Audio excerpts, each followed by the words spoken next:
ഇന്നത്തെ വചനചിന്ത, തടസ്സങ്ങളെ നോക്കാതെ നിറവുള്ള ക്രിസ്തുവിനെ നോക്കുക. പൊക്കം കുറവുള്ള സക്കായി കർത്താവ് യേശു ക്രിസ്തുവിനെ കാണുവാനുള്ള യാത്രയിൽ തൻ്റെ മുൻപിൽ തടസ്സമായി നിന്ന മനുഷ്യനെ നോക്കിയില്ല. തൻ്റെ മുൻപിൽ മതിലായി നിന്ന മനുഷ്യനെ കണ്ട് പുറകോട്ട് നടക്കാതെ സക്കായി മുന്നോട്ട് ഓടുവാനിടയായി. പൊക്കം കുറവ് എന്നത് തടസ്സമായി കാണാതെ കർത്താവിനെ കാണുവാൻ കാട്ടത്തി മരത്തിൻ്റെ മുകളിൽ കയറി. സക്കായി സമൂഹത്തെ നോക്കിയില്ല, തൻ്റെ അധികാരത്തെ നോക്കിയില്ല. കാട്ടത്തി മരത്തിൽ കയറുന്നത് എന്നത് ഒരു ലജ്ജയായി കരുതിയില്ല. ലജ്ജിക്കാതെ കാട്ടത്തി മരത്തിൽ കയറിയാലേ ക്രിസ്തുവിനെ കാണാൻ കഴിയുള്ളൂ എന്നൊരു മാർഗം ഉണ്ടായിട്ട് കാട്ടത്തി മരത്തിൽ വലിഞ്ഞു കയറുവാനിടയായി. കാട്ടത്തി മരത്തിൽ ഇരിക്കുന്ന സക്കായി ഇപ്രകാരം ചിന്തിച്ചു: എന്നെ മറ്റാരും കണ്ടില്ലെങ്കിലും എനിക്ക് യേശു ക്രിസ്തുവിനെ കാണുവാൻ കഴിയും. സക്കായിയെ മറ്റാരും ശ്രദ്ധിച്ചില്ല എങ്കിലും സക്കായിയുടെ ആഗ്രഹം യേശുവിനെ കാണണം എന്നാണ്. തൻ്റെ ഹൃദയത്തിലെ ആഗ്രഹം മനുഷ്യരാരും അറിഞ്ഞില്ല. എങ്കിലും സക്കായി അറിയുന്ന കർത്താവ് പേർ ചൊല്ലി വിളിച്ചു: സക്കായിയെ, ഇറങ്ങി വാ, ഇന്ന് നിൻ്റെ വീട്ടിലാണ് എൻ്റെ അത്താഴം. സക്കായിക്ക് വലിയ സന്തോഷമായി. കാട്ടത്തി മരത്തിൽ നിന്നും സക്കായി ചാടി ഇറങ്ങി. സക്കായിയുടെ ഭവനത്തിൽ കർത്താവ് യേശു ക്രിസ്തു കടന്നു വന്നു. സക്കായിയുടെ ഭവനത്തിൽ യേശു ക്രിസ്തു കയറിയപ്പോൾ ഭവനം ദൈവസാന്നിധ്യം കൊണ്ട് നിറയുവാനിടയായി. ദൈവസാന്നിധ്യം അനുഭവിച്ച സക്കായി ഓടി വന്ന് കർത്താവ് യേശു ക്രിസ്തുവിൻ്റെ അരികിൽ വന്ന് ഇപ്രകാരം പറഞ്ഞു. വിശുദ്ധ ലൂക്കോസ് എഴുതിയ സുവിശേഷം 19-ാം അധ്യായം 8-ാം തിരുവചനം ഇപ്രകാരം വായിക്കുന്നു: കർത്താവേ, എൻ്റെ വസ്തുവകയിൽ പാതി ഞാൻ ദരിദ്രർക്ക് കൊടുക്കുന്നുണ്ട്. വല്ലതും ചതിവായി വാങ്ങിയിട്ടുണ്ടെങ്കിൽ 4 മടങ്ങ് മടക്കി കൊടുക്കുന്നു എന്ന് പറഞ്ഞു. ഇത് കേട്ട് യേശു ക്രിസ്തു സക്കായിയോട് പറഞ്ഞത്: ഇവനും അബ്രഹാമിൻ്റെ മകനാകിയാൽ ഇന്ന് ഈ വീടിന് രക്ഷ വന്നു. കാണാതെ പോയതിനെ തിരിഞ്ഞ് രക്ഷിപ്പാനല്ലോ മനുഷ്യപുത്രൻ വന്നത് എന്ന് പറഞ്ഞു. മറ്റാർക്കും അനുഭവിക്കാൻ കഴിയാത്ത രക്ഷ സക്കായിയുടെ ഭവനത്തിനകത്ത് ഇറങ്ങി വന്നത് സക്കായി ദൈവസാന്നിധ്യം തിരിച്ചറിഞ്ഞ് മാനസാന്തരപ്പെട്ടതുകൊണ്ടാണ്. സക്കായിയോട് കർത്താവ് യേശു ക്രിസ്തു ഒന്നും ചോദിച്ചില്ല. നീ ആരെയെങ്കിലും ചതിച്ചു വാങ്ങിയിട്ടുണ്ടോ? ദരിദ്രരോട് ചതിവായി എന്തെങ്കിലും വാങ്ങിയോ എന്നൊന്നും ചോദിച്ചില്ല.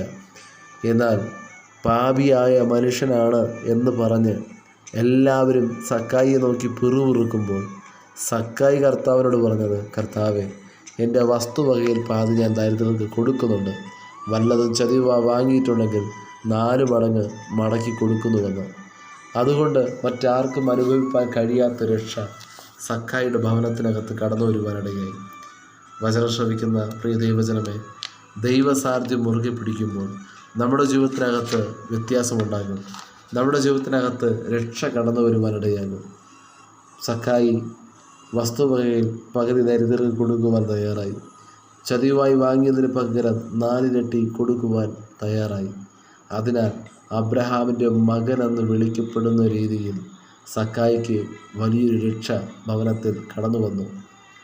സക്കായിയുടെ ഹൃദയം മറ്റാരും കണ്ടില്ലെങ്കിലും സക്കായിയുടെ ഹൃദയത്തെ കാണുന്ന കർത്താവ് സക്കായിയെ പേര് ചൊല്ലി വിളിച്ചു എന്നുള്ളതാണ്. നന്മയുടെ ഒരു ഹൃദയം സക്കായിക്ക് ഉണ്ടായിരുന്നു.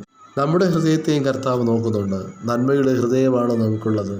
വനാന്തരങ്ങളിൽ ആടുമേയ്ക്കുന്ന ഭക്തനായ ദാവീദിൻ്റെ ഹൃദയത്തെ കണ്ട ദൈവം നമ്മുടെ ഹൃദയത്തെയും ഈ നിമിഷം നോക്കുകയാണ്. സക്കായി കുറവുകളെ നോക്കാതെ നിറവുള്ള കർത്താവിനെ നോക്കിയതുപോലെ കുറവുകളെ നോക്കാതെ നിറവുള്ള കർത്താവിനെ നോക്കാമോ?